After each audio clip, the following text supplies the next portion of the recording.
ఒకరోజు ఒక పాము మంటల్లో కాలిపోతూ చనిపోవడానికి సిద్ధంగా ఉంది. అప్పుడే ర్యాన్ అనే దయగల వ్యక్తి చెక్క కర్రను పట్టుకుని దానికి సహాయం చేశాడు. సర్పరాకుమారుడు త్వరగా కర్రపైకి ఎక్కాడు. దాని కాలిన చర్మాన్ని చూసిన ర్యాన్ పాము నొప్పిని తగ్గించడానికి దానిపై నీరు పోశాడు. అతనికి కృతజ్ఞతలు చెప్పడానికి పాము ర్యాన్ను పాముల రాజ్యానికి తీసుకెళ్లి సర్పరాజుకు పరిచయం చేయాలని నిర్ణయించుకుంది. ర్యాన్ తన గాడిదకు గొర్రెలను చూడమని చెప్పి ఆపై పామును అనుసరించాడు. వారు పొలాలు మరియు అడవులను దాటి అడవి మధ్యలో ఉన్న ఒక పెద్ద రాతిని చేరుకున్నారు. పాము ఒక చిన్న రంధ్రంలోకి జారిపడి ర్యాన్తో ఈ బండను తరలించమని చెప్పింది. ర్యాన్ దానిని తన కర్రతో నెట్టి మెట్లు కనుగొన్నాడు. అతను కిందకు వెళ్లినప్పుడు 2 పెద్ద పాములచే రక్షించబడిన మెరిసే బంగారు రాజభవనాన్ని చూశాడు. లోపల గోడలు వజ్రాలు, మాణిక్యాలు మరియు అనేక రత్నాలతో మెరుస్తున్నాయి. కానీ సర్పరాజు ఒక అపరిచితుడిని చూసినప్పుడు అతను కోపంగా ఉన్నాడు మరియు తన తోకతో నేలను కొట్టాడు. రాజభవనం కదిలింది. సర్పరాకుమారుడు త్వరగా వివరించాడు. తండ్రి, ఈ వ్యక్తి నన్ను నుండి రక్షించాడు. రాజు శాంతించి ర్యాన్ వైపు చూశాడు. అతను అన్నాడు, నువ్వు నా కొడుకు ప్రాణాన్ని కాపాడావు. నేను నీకు 2 ఎంపికలు ఇస్తాను. నువ్వు అన్ని జంతువుల భాషను అర్థం చేసుకోవచ్చు లేదా నీకు అందులేని నిధి ఉండవచ్చు. కానీ నువ్వు ఒకదాన్ని మాత్రమే అని ర్యాన్ జాగ్రత్తగా ఆలోచించాడు. అతను తన గొర్రెలు మరియు కుక్కతో పెరిగినప్పటి నుండి జంతువులు ఏమనుకుంటాయో తెలుసుకోవాలని ఎప్పుడూ కోరుకునేవాడు. కాబట్టి అతను చెప్పాడు, నేను జంతువుల భాషను అర్థం చేసుకోవాలనుకుంటున్నాను. సర్పరాజు అతన్ని ముందుకు అడుగు పెట్టమని అడిగాడు. అతను తన పొడవైన మెరిసే నాలుకతో ర్యాన్ ముఖాన్ని నాకాడు. అకస్మాత్తుగా ర్యాన్ పాముల గొంతులను స్పష్టంగా వినగలిగాడు మరియు వాటి ఈలల మాటలను అర్థం చేసుకోగలిగాడు. యువరాజు అతన్ని హెచ్చరించాడు, ఈ బహుమతి ఒక రహస్యం.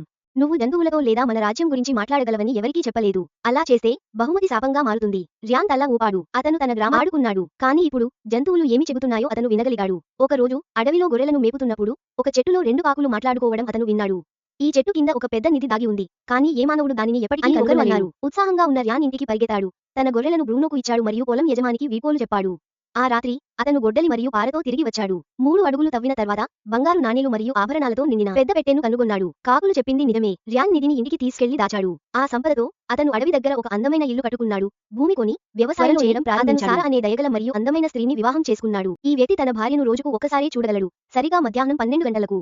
వారిద్దరూ మాట్లాడుకోలేదు, ఒకరినొకరు తాకలేదు. వారు నిశ్శబ్దంగా ఒకరినొకరు చూసుకుంటూనే ఉన్నారు. కొంతసేపటి తర్వాత వారి మధ్యకు ఒక పెద్ద పక్షి వచ్చింది. ఇది వారి సమావేశ సమయం ముగిసిందని సంకేతం. ఆ తర్వాత వారి కాళ్ల క్రింద ఉన్న పటాలు కదలడం ప్రారంభించి ఇద్దరినీ తిరిగి వారి స్థిర ప్రదేశాలకు తీసుకువెళతాయి.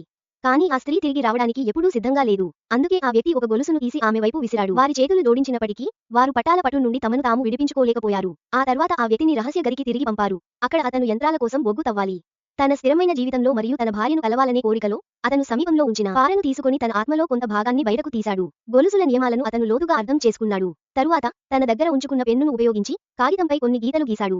అతను ఆ కాగితాన్ని విమానంలోకి మడిచి బయటకు ఎగరేశాడు. ఆ విమానం అతని భార్య గదికి చేరుకునే వరకు చాలా గోడలు మరియు మార్గాల గుండా వెళ్ళింది. ఆ స్త్రీ విమానం తెరిచింది మరియు దానిపై వ్రాసినది చదివిన వెంటనే ఆమె ఒక పెద్ద నిర్ణయం తీసుకున్నట్లుగా అద్దం వైపు తిరిగింది. ఆమె తన ఛాతీ నుండి ఒక శక్తి రాయిని బయటకు మరియు ఆ క్షణంలో ఆమె శరీరం రాయిలా గట్టిపడింది. ఆ రాయి ఒక రంధ్రం గుండా బయటకు దొర్లింది.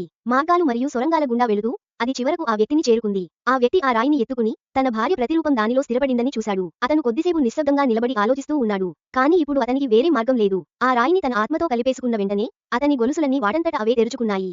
తన భార్యను తిరిగి పొందాలనే కోరికతో అతను నేరుగా ఇంజిన్లోకి దూకాడు. అక్కడ లోపల లోతుగా వేగంగా తిరుగుతున్న కొట్టే యంత్రాలు ఉన్నాయి. అవి క్షణంలో అతన్ని నాశనం చేయగలవు.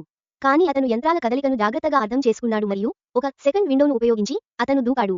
చివరికి అతను చివరి చెక్క పొరను విరిచినప్పుడు అతను ప్రశాంతంగా ఒక కొత్త గదిలో కూర్చున్నాడు. అక్కడ వేచి ఉండగా కొన్ని క్షణాల్లోనే గడియారం 12 కొట్టింది మరియు అతని భార్య చల్లని శరీరం పట్టాల గుండా ఆ గదిలోకి వచ్చింది. కానీ ఈసారి ఆ వ్యక్తి వెళ్లలేదు. ఆ క్షణంలోనే అదే పెద్ద పక్షి మళ్లీ గాలిలో కనిపించింది మరియు ఆ వ్యక్తి దాని వీపుపై స్వారీ చేస్తున్నాడు. అతను సరైన క్షణం కోసం వేచి ఉన్నాడు మరియు అతను తన భార్యను చేరుకున్న వెంటనే శక్తి రాయిని ఆమె శరీరంలోకి తిరిగి ఉంచాడు. ఇద్దరూ ఒకరినొకరు గట్టిగా పట్టుకున్నారు మరియు ఆ వ్యక్తి అతని భార్యతో కలిసి ఆ పక్షి వీపుపై ఎగిరిపోయాడు. భార్య వెనక్కి తిరిగి చూసి అక్కడ ఇంకా బంధించబడిన తోలుబొమ్మ. ఈ రాక్షసుడు రాళ్లను పదే పదే నములుతూనే ఉంటాడు. ఆపై వాటిని తీసుకుని ఒక వింత ఆకారపు టవర్లో పేర్చాడు. అతను ఇలా ఎందుకు చేస్తున్నాడో ఎవరికీ తెలియదు. పిక్సీ ఇదంతా చూసి అతను ఎందుకు అలా చేస్తున్నాడో తెలుసుకోవాలనుకుంది. అప్పుడు రాక్షసుడు తన పాదంలో ముళ్ళు దాగి ఉండడం వల్ల కుంటుతున్నాడని ఆమె చూసింది. తరువాత రాక్షసుడు వెళ్లబోతుండగా పిక్సీ రహస్యంగా అతనిని అనుసరించడం ప్రారంభించింది. తద్వారా ఆమె ముళ్ళును తొలగించడంలో సహాయపడుతుంది. రాక్షసుడు తన గుహలో నిద్రిస్తున్నప్పుడు ఆమె నిశ్శబ్దంగా అతని దగ్గరికి వెళ్లి ముళ్ళును తీయడానికి ప్రయత్నించింది. కానీ నొప్పి కారణంగా రాక్షసుడు వెంటనే మేల్కొని కోపంగా ఆమె వైపు చూసింది. దేవకన్య ఏమి చేయాలో అర్థం కాలేదు. కాబట్టి ఆమె చనిపోయినట్లు నటించడం ప్రారంభించింది. అప్పుడు రాక్షసుడు బిగ్గరగా గర్జించి ఆమెను గుహ నుండి బయటకు విసిరివేసింది. కానీ ప్రమాదం తర్వాత కూడా పిక్సీ వదులుకోలేదు. రాక్షసుడు రాళ్లను సేకరించడానికి ఇష్టపడతాడని ఆమెకు తెలుసు. కాబట్టి ఆమె రాక్షసుడి దృష్టిని ఆకర్షించడానికి చెట్లతో ఒక రాయిని కట్టింది. అనుమానించాడు రాక్షసుడు. కానీ అతను నెమ్మదిగా రాయి దగ్గరికి రాగానే పిక్సీ తాడు లాగింది మరియు రాయి చెట్టు పైన వేలాడుతోంది. రాక్షసుడు రాయిని కొరకడానికి దూకాడు. అదే సమయంలో పిక్సీ త్వరగా ఎగిరి ముళ్ళును తొలగించింది. అకస్మాత్తుగా ఆ రాయి పడి ఆమెను నొక్కింది. తీవ్రంగా ప్రయత్నించిన తర్వాత కూడా ఆమె బయటకు రాలేకపోయింది. ఇప్పుడు రాక్షసుడు తనను తింటాడని ఆమె అనుకుంది. కానీ వాస్తవానికి రాక్షసుడు ఆ రాయిని మాత్రమే కోరుకున్నాడు. రాక్షసుడు తన పావును నాకాడు మరియు నొప్పి పోయిందని కనుగొన్నాడు. కానీ ధన్యవాదాలు చెప్పే బదులు అతను వైఖరిని ప్రదర్శించి వెళ్లిపోయాడు. పిక్సీ ఇంటికి వెళ్లబోయింది. కానీ ఇప్పుడు రాక్షసుడు నొప్పితో ఉన్నప్పటికీ రాళ్లను ఎందుకు సేకరించాడో తెలుసుకోవాలని ఆమె ఇంకా ఎక్కువ కోరుకుంది. రాక్షసుడు కలబందను నమిలి రాళ్లపై ఉమ్మివేసిందని ఆమె చూసింది. అప్పుడు అతను దానిపైన మరిన్ని రాళ్లను ఉంచాడు. పిక్సీ అతని చర్యలను జాగ్రత్తగా గమనిస్తూనే ఉన్నాడు. కానీ రాక్షసుడికి అతని నమ్మకాన్ని గెలుచుకోవడానికి పిక్సీ తన జుట్టుతో బట్టలు తయారు చేశాడు. అయినప్పటికీ రాక్షసుడు ఆమెను పట్టించుకోలేదు మరియు ఆమె నిద్రపోయే స్థలాన్ని కూడా పగలగొట్టాడు. పిక్సీ అతనికి రాళ్లు తెచ్చాడు. కానీ అతను వాటిని కూడా విసిరివేశాడు. పిక్సీ శరీరం నుండి బయటకు వస్తున్న మాయా ధూళిని చూసి మొదటిసారిగా ఆమె దగ్గరకు వచ్చాడు. ఆ దేవకన్య మాయా ధూళిని చూసిన తర్వాత అతను చాలా సంతోషించాడు. అప్పుడు దేవకన్య తన మాయా ధూళితో రాళ్లు సేకరించడంలో అతనికి సహాయం చేయడం ఈసారి రాక్షసుడు నిరాకరించలేదు. రాక్షసుడు పిక్సీ చేసిన మంచాన్ని చూసినప్పుడు అతను స్వయంగా వెళ్లి అక్కడ పడుకున్నాడు. ఇప్పుడు అతను పిక్సీని తన సొంతమని అంగీకరించాడని ఇది చూపిస్తుంది. తరువాత మరుసటి రోజు ఉదయం రాక్షసుడు పిక్సీని నిద్రలేపినప్పుడు టవర్ పూర్తిగా నిర్మించబడిందని ఆమె చూసింది. కానీ ఈ టవర్ దేనికి? అప్పుడే రాక్షసుడు ఆమెను ఆపాడు. తరువాత రాత్రి రాక్షసుడు చివరి టవర్ను కూడా నిర్మించాడు. అందమైన రాత్రి ఆకాశం కింద పిక్సీ రాక్షసుడి ముక్కుపై విశ్రాంతి తీసుకుని ప్రశాంతంగా నిద్రపోయింది. అప్పుడు అకస్మాత్తుగా ఆకాశం నుండి ఒక నక్షత్రం పడిపోయింది మరియు ఆకుపచ్చ పొగ బయటకు వచ్చింది. ఇది రాక్షసుడి కళ్లను అకస్మాత్తుగా మార్చివేసింది. తరువాత ఉదయం పిక్సీ మేల్కొన్నప్పుడు రాక్షసుడు అదృశ్యమైందని ఆమె చూసింది. ఆమె సహాయం ఫోన్ చేసింది. తరువాత టింకర్ ఆ రాక్షసుడిని మంచు అడవిలో కనుగొన్నాడు. కానీ ఆ రాక్షసుడు టింకర్ను తన తోకతో కొట్టి ఆమెను మూర్ఛపోయేలా చేశాడు. మరియు పిక్సీ అక్కడికి చేరుకున్నప్పుడు మెరుపు టవర్ను తాకింది మరియు రాక్షసుడి తలపై 2 కొమ్ములు బయటకు వచ్చాయి. అతను బిగ్గరగా గర్జించాడు మరియు అకస్మాత్తుగా అదృశ్యమయ్యాడు. ఇది ఒక వింత ప్రపంచం. ఇక్కడ రోబోలను కూడా వారి లింగం ఆధారంగా విభజించారు.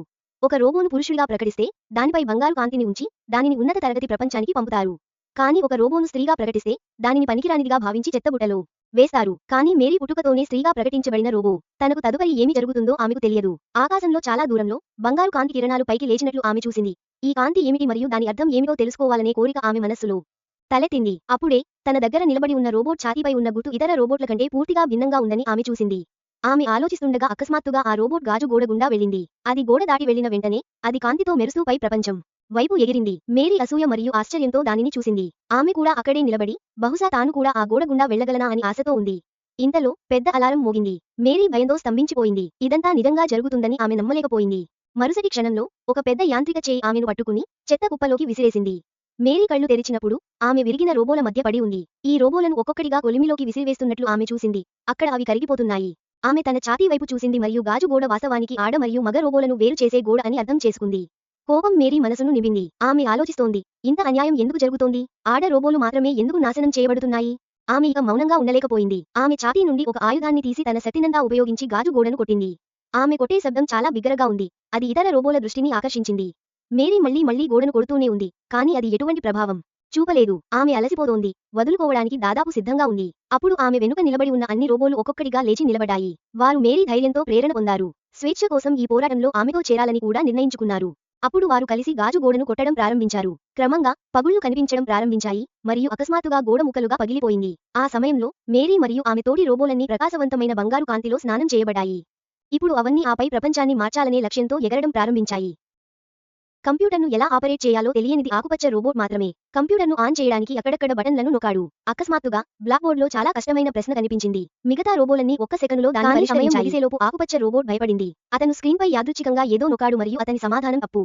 ఇది అతనికి చాలా ఇబ్బంది కలిగించింది. అప్పుడు అతను శారీరక శిక్షణ ప్రారంభించాడు. అందరూ దూరం నుండి ఒక బంతిని బుట్టలోకి విసిరేయాలి. ఇతర రోబోలు దీన్ని చాలా సులభంగా చేశాయి. కానీ ఆకుపచ్చ రోబోట్ వంతు వచ్చినప్పుడు అతని బంతి బుట్ట దగ్గరకు కూడా చేరలేదు. అతను ఇతరుల నుండి ఎందుకు భిన్నంగా ఉన్నాడో ఆలోచించడం ప్రారంభించాడు. అన్ని రోబోల శరీరాలు కొత్తగా మరియు మెరుస్తూ ఉన్నాయని అతను జాగ్రత్తగా గమనించాడు. కానీ అతని చేతులు పాతవి మరియు తుప్పు పట్టాయి. అతను నిశ్శబ్దంగా ఉండి లోతైన ఆలోచనలోకి వెళ్లాడు. రాత్రి అతను నిశ్శబ్దంగా వస్తువులను ఉంచిన నిల్వ గదికి వెళ్లాడు. అక్కడ అతను కొన్ని కొత్త భాగాలను కనుగొన్నాడు. అతను తన పాత తుప్పు పట్టిన భాగాలను తీసివేసి వాటి స్థానంలో కొత్త వాటిని ఉంచాడు. ఇప్పుడు అతను ఇతరులతో సమానంగా రాణించగలడని నమ్మకంగా ఉన్నాడు. మరుసటి రోజు అతను పూర్తి ఆత్మవిశ్వాసంతో శిక్షణకు వచ్చాడు. కానీ ఇప్పటికీ అతని బంతి ఒకసారి కూడా బుట్టకు చేరుకోలేదు. దీని తర్వాత స్టామినా పరీక్ష జరిగింది. ప్రతి ఒక్కరూ నీటితో నిండిన కంటైనర్ను ముగింపు రేఖకు తీసుకెళ్లాల్సి వచ్చింది. ఇతర రోబోలు చాలా త్వరగా పరిగెత్తాయి. కానీ ఆకుపచ్చ రోబోట్ అక్కడే ఆలోచిస్తూ నిలబడింది. అతను పరిగెత్తినప్పుడు అతను పడిపోయి నీళ్లన్నీ చేరుకునే సమయానికి మిగతా వారందరూ తమ పనిని హాయిగా పూర్తి చేశారు. అతను చాలా బాధపడ్డాడు. శిక్షణ తర్వాత అతను అక్కడే ఉండి ఒంటరిగా బంతిని విసరడం సాధన చేశాడు. కానీ ప్రతిసారి అతను విఫలమైనప్పుడు అప్పుడు అతను ఆలోచించాడు. అతను జోడించిన కొత్త భాగాలను తీసివేసి తన పాత తుప్పుపట్టిన భాగాలను తిరిగి ఉంచాడు. మరియు ఆశ్చర్యకరంగా ఇప్పుడు అతను బంతిని సరిగ్గా బుట్టలోకి విసిరేయగలిగాడు. ఆ మృత్యుదేవుడు ఆ మనిషి ఆత్మను తీసుకోవడానికి వచ్చాడు. కానీ ఆ మనిషి ఇంకా బతికే ఉన్నాడని అతను చూశాడు. కాబట్టి అతను కొంచెంసేపు వేచి ఉండాలని అనుకున్నాడు. అప్పటి వరకు అతను మానిటర్లో గేమ్ ఆడటం ప్రారంభించాడు. కానీ పొరపాటున ఒక డిస్ప్లే దెబ్బతింది మరియు అకస్మాత్తుగా అలారం మోగింది. ఇది వైద్యులను భయభ్రాంతులకు గురిచేసింది మరియు వారు విద్యుత్ షాక్ యంత్రంతో పరిగెత్తుకుంటూ వచ్చారు. అప్పుడు వారు రోగిని తిరిగి బ్రతికించడానికి ప్రయత్నించడానికి షాక్లు ఇవ్వడం ప్రారంభించారు. కానీ చాలాసార్లు ప్రయత్నించిన తర్వాత కూడా ఏమీ జరగలేదు. కాబట్టి వైద్యుడు తన ఆట ముగిసిందని భావించి అక్కడి నుండి వెళ్లిపోయాడు. ఆ సమయంలో అవకాశం తీసుకుని మృత్యుదేవుడు అతని ఆత్మను బయటకు తీసి దానిని తీసుకెళ్లడం ప్రారంభించాడు.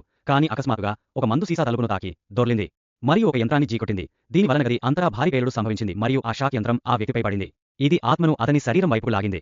మృత్యుదేవుడు అతన్ని వెంబడించాడు. కానీ అప్పుడే వైద్యుడు గేటు తెరిచాడు. అది మృత్యుదేవుడిని స్పృహ కోల్పోయేలా చేసింది. ఆ తర్వాత ఆత్మ తిరిగి శరీరంలోకి ప్రవేశించింది మరియు ఆ వ్యక్తి కిటికీలోంచి దూకి పారిపోయాడు. మరియు మృత్యుదేవుడు అతనిని వెతుకుంటూ వచ్చినప్పుడు అతనికి 440 వోల్ట్ షాక్ తగిలింది. ఈ బాలుడు నోరు లేకుండా పుట్టాడు. కానీ దుకాణదారుడు అతనికి సూది మరియు దారమిచ్చి నీ నోటిని నువ్వే కుట్టుకో అని అన్నాడు. కాబట్టి ఆ బాలుడు నొప్పి గురించి పట్టించుకోకుండా తన నోటిని కుట్టుకున్నాడు. కానీ దీని ధర చాలా ఖరీదైనదని అతనికి తెలియదు. నిజానికి ఈ బాలుడు 18 సంవత్సరాలుగా ఏమీ తినలేకపోయాడు లేదా ఏమీ మాట్లాడలేకపోయాడు. కాబట్టి ఇప్పుడు తినడానికి నోరు కొనాలని నిర్ణయించుకున్నాడు. కాబట్టి అతను తన స్నేహితుడితో కలిసి ముఖాల దుకాణానికి వెళ్ళాడు.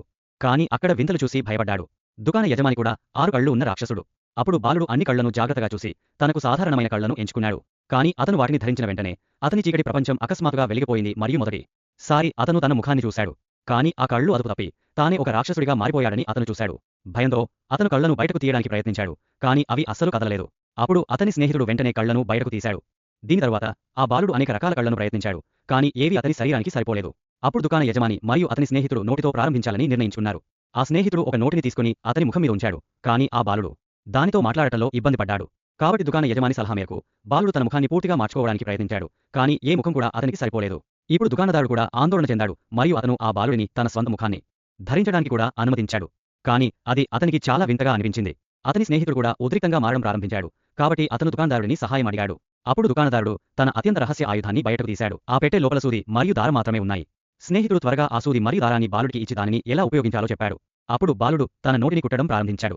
అతనికి చాలా నొప్పి అనిపించింది. కానీ అతను వదులుకోలేదు మరియు కొద్ది సమయంలోనే అతను పరిపూర్ణమైన నోటిని కుట్టాడు మరియు నెమ్మదిగా అతని నోరు చివరకు తెరిచింది. ఇప్పుడు అతను మాట్లాడగలడని ఆనందంతో అతను ఎగిరి గంతేశాడు. కానీ నిజమైన ఆనందం అతని స్నేహితుడికి మరియు దుకాణదారునికి ఉంది. ఎందుకంటే ఆ బాలుడు ఉపయోగించిన సూది మరియు దారం చాలా ఖరీదైనవి. ధర విన్న తర్వాత బాలుడు షాక్ అయ్యాడు.